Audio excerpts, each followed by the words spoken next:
Hello dear students, good morning. आज अपन electrostatics के चैप्टर 3 को स्टडी करेंगे। चैप्टर 3 और चैप्टर 3 स्थिर विद्युत विभव से जुड़ा हुआ चैप्टर है। विद्युत विभव को परिभाषित करते हुए बहुत सारे कंसेप्ट्स अपन इस चैप्टर से गो थ्रू करेंगे। लेकिन सबसे पहले मैं स्थिर विद्युत विभव की बात करने से पहले मैं आप लोगों को बताना चाहूँगा कि अपन ने पीछे वाले चैप्टर्स में विद्युत क्षेत्र को परिभाषित किया है और विद्युत क्षेत्र को स्पेसिफाई करने के लिए विद्युत क्षेत्र रेखाओं को भी परिभाषित किया है। विद्युत क्षेत्र को परिभाषित करने के लिए विद्युत क्षेत्र तीव्रता को अपन ने काम में लिया है, जो कि एक सदिश राशि थी। विद्युत क्षेत्र तीव्रता के लिए अपन ने क्या कहा है, किसी बिंदुवत आवेश के कारण विद्युत क्षेत्र तीव्रता की व्यंजक निकालें Q/r²। इसी विद्युत क्षेत्र को परिभाषित करने के लिए स्थिर वैद्युतिकी में एक और फिजिकल एंटिटी का अपन उपयोग करते हैं, वैद्युत विभव। ठीक है, ये बिल्कुल वैसे ही सिमिलर एंटिटी है जैसे विद्युत क्षेत्र, लेकिन विद्युत क्षेत्र तीव्रता को आप सदिश रूप में परिभाषित करते हो और विद्युत विभव को अदिश रूप में परिभाषित करते हो। अच्छा, इसका इम्पोर्टेंस अपनी जगह तो है ही, लेकिन इसके अलावा एक और इम्पोर्टेंस इसका है, क्योंकि विद्युत विभव एक अदिश राशि है, तो अदिश होने की वजह से इसको कैलकुलेट करना विद्युत क्षेत्र की कंपैरिजन में थोड़ा आसान रहता है। इसके बाद जैसे अपन विद्युत विभव को कैलकुलेट करेंगे किसी भी निकाय के लिए, विद्युत विभव और विद्युत क्षेत्र तीव्रता के संबंध से अपन विद्युत क्षेत्र तीव्रता को भी कैलकुलेट कर लेते हैं। ऐसा क्यों करते हैं? क्योंकि ऐसा आसान रहता है अपने लिए। कारण का क्या है कि विद्युत विभव क्या है, एक अदिश राशि है, और अदिश राशि होने के लिए अपन यदि किसी निकाय के लिए विद्युत विभव को कैलकुलेट करते हैं तो केवल परिमाण के लिए अपन फोकस करते हैं। परिमाण को अपन विद्युत विभव के रूप में कैलकुलेट करते हैं, फिर विद्युत क्षेत्र तीव्रता और विद्युत विभव के संबंध को रिलेट करके अपन विद्युत क्षेत्र तीव्रता को भी कैलकुलेट कर लेते हैं। कई निकाय ऐसे होते हैं जो अपन ले थोड़े डायरेक्ट विद्युत क्षेत्र तीव्रता निकालने के लिए थोड़े हार्ड कह दो या थोड़ा टफ होता है, तो इसके लिए एक और प्रोसीजर है। तो ये विद्युत विभव टॉपिक अपने में तो इम्पोर्टेंस रखता ही है, साथ में प्रीवियस जो चैप्टर्स आपने पढ़े विद्युत क्षेत्र तीव्रता के लिए, उनके लिए भी बहुत सही मतलब एक्ट करता है ये। तो डबल इम्पोर्टेंस इस चैप्टर की हो जाती है। चलो डिस्कस करते हैं। विद्युत क्षेत्र के लिए दो फिजिकल एंटिटीज़ को अपन डिफाइन कर सकते हैं। एक को अपन कर चुके हैं विद्युत क्षेत्र तीव्रता के रूप में, एक सदिश क्षेत्र के रूप में, और विद्युत क्षेत्र के लिए दूसरी फिजिकल एंटिटी को अपन डिफाइन कर रहे हैं, विद्युत विभव को। चलो, विभव की परिभाषा अपन विभवांतर से बनाएंगे। विभवांतर अपन को नाम से पता चल रहा है, विभव का अंतर। ठीक है, इसको थोड़ा सा डिफाइन करने की कोशिश करते हैं। देखो, कोई विद्युत क्षेत्र है अपने पास, ऐसा कोई विद्युत क्षेत्र है, और इस विद्युत क्षेत्र में मैं दो बिंदु ले रहा हूँ, एक बिंदु ले रहा हूँ मैं ए और एक बिंदु ले रहा हूँ मैं बी। ठीक है, अब इस विद्युत क्षेत्र में एक बिंदु पर आपका परीक्षण आवेश Q0 मैंने रख दिया है, और इस परीक्षण आवेश Q0 को मैं कहाँ लेके आ रहा हूँ, बिंदु बी पर लेके आ रहा हूँ। तो यहाँ पे आवेश की स्थिति के कारण इसमें क्या कुछ स्थितिज ऊर्जा होती है, पोटेंशियल एनर्जी होती है। बिंदु ए पर जब ये स्थित है तो इसकी अलग स्थितिज ऊर्जा होगी, और बिंदु बी पर है तब इसकी अलग स्थितिज ऊर्जा होगी। लेट यहाँ पे स्थितिज ऊर्जा क्या है, UA, और यहाँ पे स्थितिज ऊर्जा क्या है, UB। तो स्थितिज ऊर्जा में अंतर को अपन कैसे बताएंगे, UB माइनस UA। तो अपन देखो विभवांतर को कैसे परिभाषित करेंगे। यहाँ पे स्थितिज ऊर्जा दोनों बिंदुओं पर इस परीक्षण आवेश Q0 की क्या रहेगी, अलग अलग रहेगी, और उस स्थितिज ऊर्जा का अंतर क्या रहेगा, UB माइनस UA। ये क्यों हुआ स्थितिज ऊर्जा में अंतर, क्योंकि पहले ये परीक्षण आवेश Q0 विद्युत क्षेत्र में कहाँ स्थित है, बिंदु ए पर स्थित है, और बाद में कहाँ स्थित है, इसको यहाँ से उठा के कहाँ ले आए, बिंदु बी पर ले आए। तो इस परीक्षण आवेश Q0 के स्थितिज ऊर्जा में परिवर्तन हुआ, और वो परिवर्तन कितना हुआ, UB माइनस UA। तो ये स्थितिज ऊर्जा में परिवर्तन और परीक्षण आवेश का अनुपात दोनों बिंदुओं के बीच क्या कहलाएगा, विभवांतर कहलाएगा। एक आसान सा कंसेप्ट है। देखो मैं क्या कह रहा हूँ फिर से, विभवांतर क्या होगा, विद्युत क्षेत्र में दो बिंदुओं के बीच विभव का अंतर क्या होगा, VB माइनस VA। क्या होगा, यदि एक बिंदु से किसी परीक्षण आवेश Q0 को दूसरे बिंदु तक लाने में स्थितिज ऊर्जा में परिवर्तन, परीक्षण आवेश की स्थितिज ऊर्जा में परिवर्तन का परीक्षण आवेश के अनुपात दोनों बिंदुओं के बीच विभवांतर के बराबर होता है, या दोनों बिंदुओं के बीच क्या कहलाता है, विभवांतर कहलाता है। एक आसान सा कंसेप्ट है। अच्छा, इसमें अब बात ये आती है कि परीक्षण आवेश Q0 आपने लिया, तो क्या ये पहले से जो विद्युत क्षेत्र है आपका ई सदिश पहले से इसको प्रभावित नहीं करेगा? तो इसको मैंने पहले ही आपको जब विद्युत क्षेत्र तीव्रता को डिफाइन कर रहा था उस समय समझाया था कि परीक्षण आवेश Q0 का मैग्नीट्यूड परिमाण इतना कम लेते हैं। अपन ने परिभाषा में लगाया भी था लिमिट Q0 टेंड टू 0। उसका मतलब क्या था कि ये स्रोत आवेश के द्वारा उत्पन्न विद्युत क्षेत्र को विक्षुब्ध नहीं करता है, प्रभावित नहीं करता है। ठीक है, तो ध्यान रखना परीक्षण आवेश Q0 का मान बहुत कम लिया जाता है। परीक्षण आवेश Q0 का मान बहुत कम लिया जाता है, मैग्नीट्यूड इसका कम होना चाहिए। इसको एज ए नाम से पता चल रहा है परीक्षण आवेश, टेस्टिंग चार्ज, तो केवल टेस्ट करने के लिए यूज किया जाता है। तो जैसे ही आप विद्युत क्षेत्र के अंदर विभवांतर को परिभाषित करोगे, क्या होगा, दो बिंदुओं के बीच विभवांतर, एक बिंदु से दूसरे बिंदु तक परीक्षण आवेश को लाने पे इसकी जो स्थितिज ऊर्जा में परिवर्तन होगा वो परिवर्तन, और बटा में स्थितिज ऊर्जा में परिवर्तन और परीक्षण आवेश का अनुपात क्या कहलाता है, विद्युत विभवांतर कहलाता है। चलो थ्योरी के लिए आते हैं। इसको देखो, जो मैंने आपको समझाने की कोशिश की है वही यहाँ आपको मिलेगा स्पेसिफाई किया हुआ। किसी विद्युत क्षेत्र में कोई धन परीक्षण आवेश, एकांक धनावेश आगे कहेंगे इसको, लेकिन अभी कोई धन परीक्षण आवेश Q0 के रूप में स्पेसिफाई कर रहा हूं, किसी बिंदु A से किसी बिंदु B तक लाया जाता है। ध्यान रखना यहां पर इस प्रक्रिया में परीक्षण आवेश विद्युत क्षेत्र के स्रोत आवेश या आवेशों को विक्षुब्ध नहीं करता है। ये मैंने कहा परीक्षण आवेश Q0 का मैग्नीट्यूड आपको क्या लेना पड़ेगा, बहुत कम लेना पड़ेगा। ठीक है, अर्थात परिवेश में उपस्थित अन्य सभी आवेश अपने यथास्थान पर बने रहेंगे। कूलाम बल आकर्षण हो या प्रतिकर्षण रूप में हो, स्रोत आवेश को ये परीक्षण आवेश प्रभावित नहीं करेगा, क्योंकि विद्युत क्षेत्र किसी ना किसी स्रोत आवेश की वजह से उत्पन्न होगा। और इसमें परीक्षण आवेश यदि आप ला रहे हो तो परीक्षण आवेश की वजह से कूलाम आकर्षण या कूलाम प्रतिकर्षण बल उस पर लगना स्वाभाविक है। तो उस कूलाम आकर्षण या कूलाम प्रतिकर्षण बल की वजह से स्रोत आवेश या आवेशों का यदि कोई निकाय है जो विद्युत क्षेत्र उत्पन्न कर रहा है वो अपने यथास्थान पे ही बने रहेंगे, वो परीक्षण आवेश की वजह से विक्षुब्ध नहीं होते हैं। इस बात का अपन को ध्यान रखना है। ठीक है, यहाँ पे इस प्रकार यदि अपन परीक्षण आवेश Q0 को विस्थापित करते हैं एक बिंदु से दूसरे बिंदु तक विद्युत क्षेत्र के अंदर, A से B बिंदु तक विस्थापित किया, तो इस प्रकार के विस्थापन में स्थितिज ऊर्जा में परिवर्तन होता है। सिंपल सी बात है। और ये स्थितिज ऊर्जा में परिवर्तन और परीक्षण आवेश का अनुपात दोनों बिंदुओं के बीच विभवांतर के बराबर होता है। देखो यहाँ पे अपन ने इसको परिभाषित कर दिया है, यहाँ पे अपन ने इसको परिभाषित कर दिया है। क्या है, दोनों बिंदुओं के बीच जो स्थितिज ऊर्जा का अंतर है डेल U और परीक्षण आवेश का अनुपात क्या दोनों बिंदुओं के बीच विभवांतर के बराबर होता है या विभवांतर कहलाता है। इस तरीके से अपन कह सकते हैं। देखो एक फॉर्म करके एक डेफिनेशन बता रहा हूं आपको, यदि आप नोट्स मेंटेन करते हो तो लिख सकते हो। विद्युत क्षेत्र में किसी धन परीक्षण आवेश को बिंदु A से B तक विस्थापित करने पर परीक्षण आवेश के स्थितिज ऊर्जा में परिवर्तन तथा परीक्षण आवेश के अनुपात को दोनों बिंदुओं के बीच विभवांतर कहते हैं या दोनों बिंदुओं के बीच विभवांतर के बराबर होता है। मैं बोल रहा हूं, आप डेफिनेशन इसको इस तरीके से नोट कर सकते हो। दिक्कत आती है पॉज करके इस तरीके से आप नोट कर सकते हो, मैंने बोल दिया है। चलो थोड़ा सा एक कदम आगे और बढ़ते हैं। अब यहाँ पे अपने पास दो बिंदु हैं, इन दो बिंदुओं में से अपन क्या कर सकते हैं, एक एब्सोल्यूट इलेक्ट्रिक पोटेंशियल को या निरपेक्ष विद्युत विभव को परिभाषित करने के लिए, एक ही बिंदु के लिए विद्युत विभव को परिभाषित करने के लिए इस निरपेक्ष विद्युत विभव को बाद में विद्युत विभव भी अपन कहेंगे और अकेला विभव भी अपन कहेंगे, तो ये आगे वही विभव रहेगा आपका। तो आई थिंक कोई प्रॉब्लम नहीं होनी चाहिए। अपन क्या करेंगे, इसको परिभाषित करने के लिए इन दोनों बिंदुओं में से कोई एक बिंदु लेंगे। ठीक है, दोनों बिंदुओं में से कोई एक बिंदु ऐसा लेंगे जिसको अपन निर्देश स्थिति या निर्देश बिंदु कहेंगे, जिसके लिए विद्युत विभव को भी अपन क्या कह सकें, जीरो कह सकें, और स्थितिज ऊर्जा भी उस बिंदु पर या निर्देश बिंदु पर जीरो ली जा सके।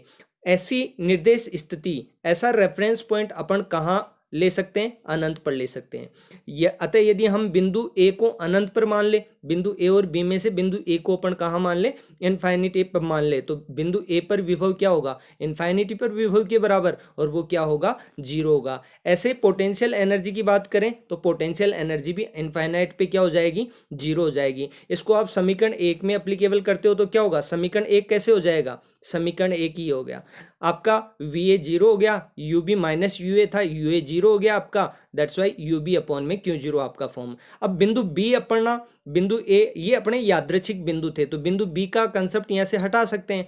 तो नॉर्मली अपन विभव को कैसे लिखेंगे, v बराबर u अपॉन में क्यू जीरो। विद्युत क्षेत्र में किसी बिंदु पर विभव क्या होगा, उस बिंदु पर आवेश की स्थितिज ऊर्जा और आवेश का अनुपात क्या कहलाता है, उस बिंदु पर विभव कहलाता है। एक सिंपल सी परिभाषा यहां से बन गई, आवेश विद्युत क्षेत्र में यदि किसी बिंदु पर आवेश स्थित है ना, तो उस आवेश की स्थितिज ऊर्जा और आवेश के परिमाण का अनुपात क्या कहलाएगा, उस बिंदु पर विद्युत विभव कहलाएगा। इसको अपन किसी और तरीके से भी परिभाषित कर सकते हैं, कैसे, इस परीक्षण आवेश क्यू जीरो को आप क्या कह सकते हो, एकांक धनावेश कर सकते हो। क्यू जीरो की बराबर आप क्या लिख सकते हो, ले सकते हो +1 कूलाम ले सकते हो। तो उस सिचुएशन में क्या कहोगे आप, विद्युत क्षेत्र में किसी बिंदु पर प्रति एकांक धनावेश की स्थितिज ऊर्जा क्या कहलाएगी, विद्युत विभव कहलाएगी। देखो ये डेफिनेशन यहाँ लिखी हुई भी है, ठीक है, इसको नोट कर सकते हैं आप इजी वे में, कोई दिक्कत नहीं है। क्या कह रहा हूं मैं यहाँ पे, विद्युत क्षेत्र के किसी बिंदु पर स्थितिज ऊर्जा प्रति एकांक आवेश को, प्रति एकांक आवेश की स्थितिज ऊर्जा क्या कहलाएगी, विद्युत विभव कहलाएगी। ठीक है, एक इंपॉर्टेंट फैक्ट यहाँ पे जो मैंने पहले ही आपसे डिस्कस किया वो क्या है कि विद्युत विभव एक अदिश राशि, विद्युत विभव क्या है, एक अदिश राशि है, और परीक्षण आवेश पर अनाश्रित है। अनाश्रित का मतलब है कि परीक्षण आवेश क्यू जीरो पर विद्युत विभव कभी निर्भर नहीं करेगा। परीक्षण आवेश को केवल टेस्ट करने के लिए अपन यूज कर रहे हैं, ये इस पे निर्भर नहीं करता, यह केवल विद्युत क्षेत्र का ही अभिलाक्षणिक है। बोर्ड एग्जाम्स में ऐसे ही क्वेश्चंस बनते हैं, स्पष्ट कीजिए कि विद्युत विभव केवल विद्युत क्षेत्र का ही अभिलाक्षणिक है। तो वो इस चीज से स्पष्ट होती है, इस फॉर्मेशन से आप कह सकते हो, बता सकते हो कि यहाँ पे विद्युत विभव क्या होता है, विद्युत क्षेत्र के किसी बिंदु पर प्रति एकांक आवेश या प्रति एकांक धनावेश की स्थितिज ऊर्जा ही विद्युत विभव कहलाती है। यहाँ पे परीक्षण आवेश पर बिल्कुल भी निर्भर नहीं करती है, विद्युत विभव एक अदिश राशि होती है। इस तरीके से आप इसको डिफाइन कर सकते हो। ठीक है, अब देखो अपन ने पहले भी जब 11th क्लास में डिस्कस किया है तो अपन ने कहा है कि ऊर्जा और कार्य एक दूसरे से क्या होते हैं, परस्पर संबंधित होते हैं। तो स्थितिज ऊर्जा को अपन कार्य के रूप में भी रेलेवेंटली डिफाइन करके एक नई डेफिनेशन विभव के लिए और विभवांतर के लिए और बना सकते हैं। कार्य की टर्म्स में, W की टर्म्स में अपन सिंपल सी बात कहें, जैसे विद्युत विभव एवं विभवांतर को, विद्युत विभव एवं विभवांतर को हम कार्य के पदों में व्यक्त करेंगे। कैसे करेंगे, क्योंकि अपन को पता है कि संरक्षित विद्युत क्षेत्र में प्रारंभिक अवस्था से अंतिम अवस्था तक आने में, प्रारंभिक अवस्था से अंतिम अवस्था तक आने में विद्युत क्षेत्र द्वारा किया गया कार्य क्या होगा, स्थितिज ऊर्जा में परिवर्तन के बराबर होगा। ये अपनी कार्य ऊर्जा प्रमेय होती है कहाँ पे, 11th क्लास में जब अपन वर्क एनर्जी पावर यूनिट को डिस्कस करते हैं ना, वहां पे कार्य ऊर्जा प्रमेय को डिफाइन करते हैं। यहाँ पे जो इलेक्ट्रिक फील्ड अपन ले रहे हैं, विद्युत क्षेत्र अपन ले रहे हैं ना, इसको पहले बता चुके हैं अपन, जब विद्युत क्षेत्र की रेखाओं के गुणों की बात कर रहे थे ना, वहां पे अपन ने स्पेसिफाई किया है। विद्युत क्षेत्र रेखाओं के गुणों को बताते वक्त मैंने बताया था कि विद्युत क्षेत्र क्या होता है, संरक्षित क्षेत्र होता है, और उसका कारण यही है कि यदि अपन एक बिंदु से दूसरे बिंदु पर किसी परीक्षण आवेश को स्थानांतरित करेंगे ना, विद्युत क्षेत्र में एक बिंदु से दूसरे बिंदु तक किसी परीक्षण आवेश को स्थानांतरित करेंगे ना, तो किए गए कार्य का मान पथ पर निर्भर नहीं करेगा, केवल प्रारंभिक और अंतिम स्थितियों पर निर्भर करेगा। इस वजह से अपन कहते हैं कि विद्युत क्षेत्र क्या होता है, एक संरक्षित विद्युत क्षेत्र है। संरक्षित विद्युत क्षेत्र के बारे में देखो, यहाँ पे भी यही कहा गया है कि प्रारंभिक अवस्था से अंतिम अवस्था तक आने में विद्युत क्षेत्र के द्वारा किया गया कार्य यदि WE है, तो स्थितिज ऊर्जा में परिवर्तन क्या होगा, विद्युत क्षेत्र के द्वारा किए गए ऋणात्मक कार्य के बराबर होगा। ये स्थितिज ऊर्जा के केस में कार्य ऊर्जा प्रमेय अपन डिफाइन करते हैं, डेल U बराबर -WE, work done due to electric field. WE का मतलब क्या है, work done due to electric field. ठीक है, विद्युत क्षेत्र के द्वारा किया गया कार्य क्या है, परीक्षण आवेश के स्थितिज ऊर्जा में परिवर्तन के लिए किए गए कार्य के ऋणात्मक मान के बराबर है।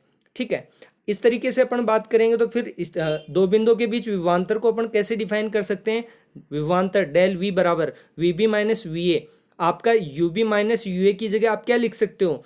माइनस डब्ल्यू ई, विद्युत क्षेत्र के द्वारा किया गया कार्य और परीक्षण आवेश का अनुपात। माइनस है, ध्यान रखना, इस चीज को यहां आप नजरअंदाज नहीं कर सकते, माइनस के चिन्ह के साथ है।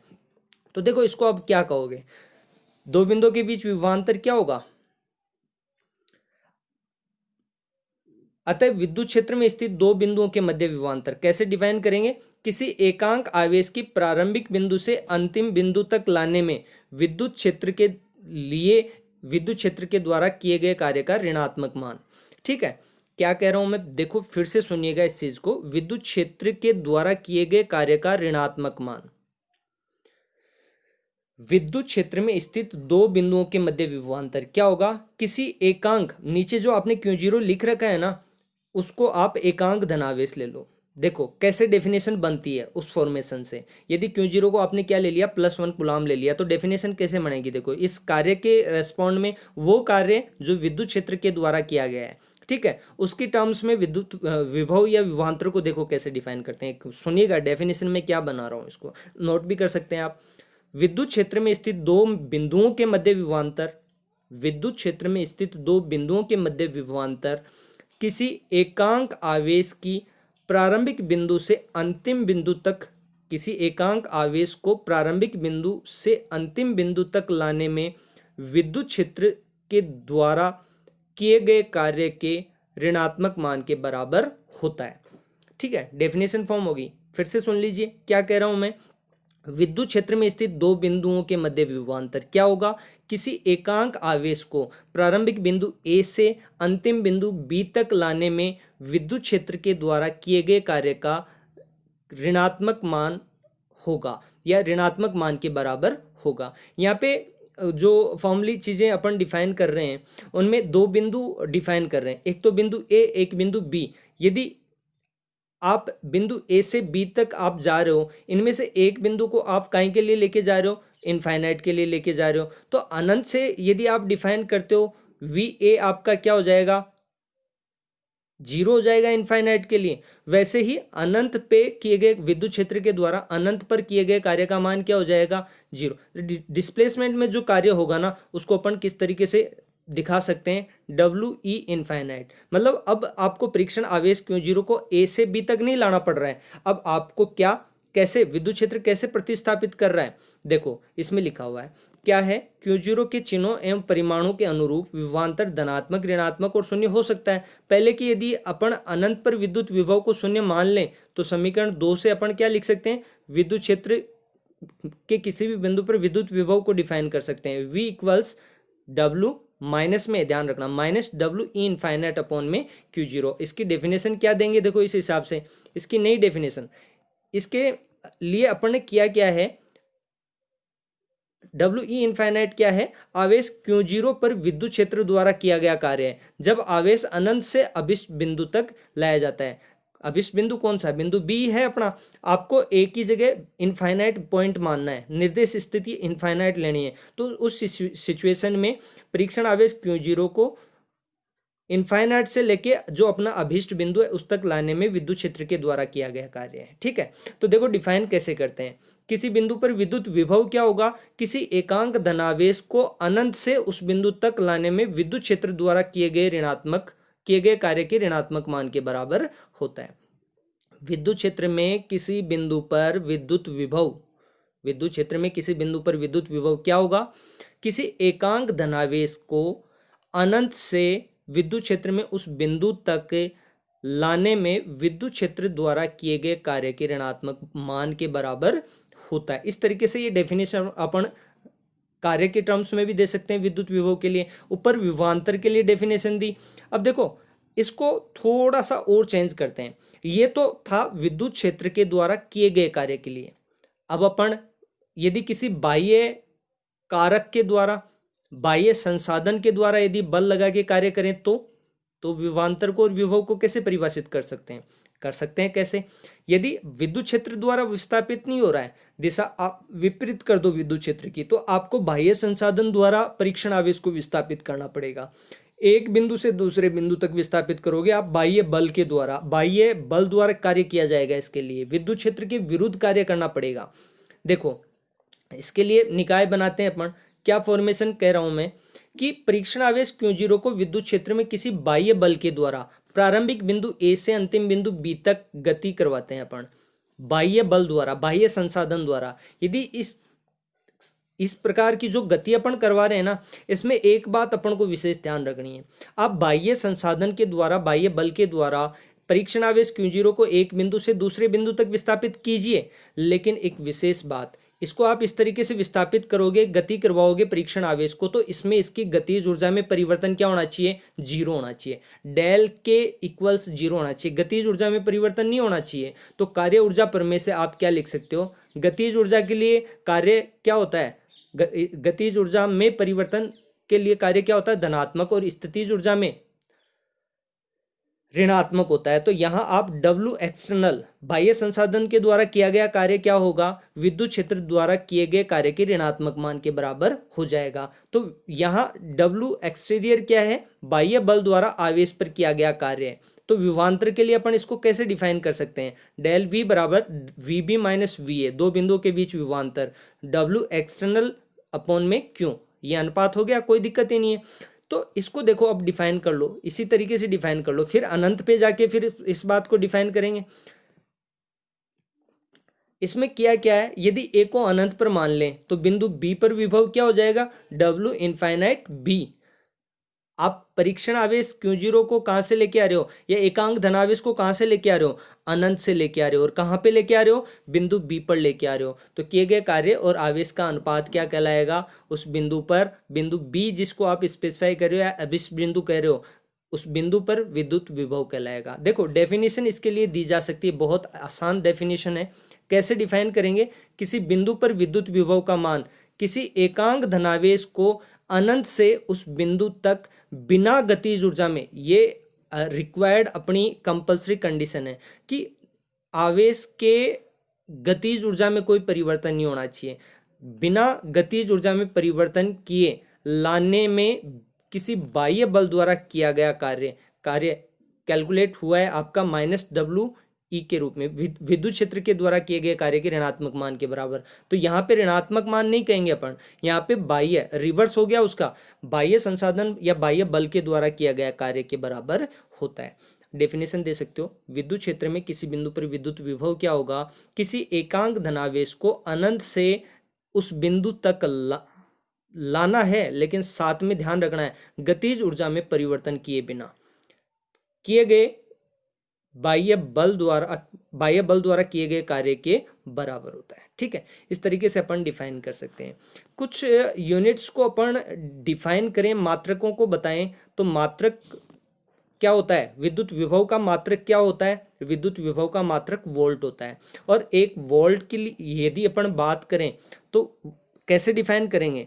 कार्य बटा में आवेश, ऐसा ही तो है। कार्य या ऊर्जा का मात्रक क्या होता है? जूल, और आवेश का मात्रक क्या होता है? कूलाम।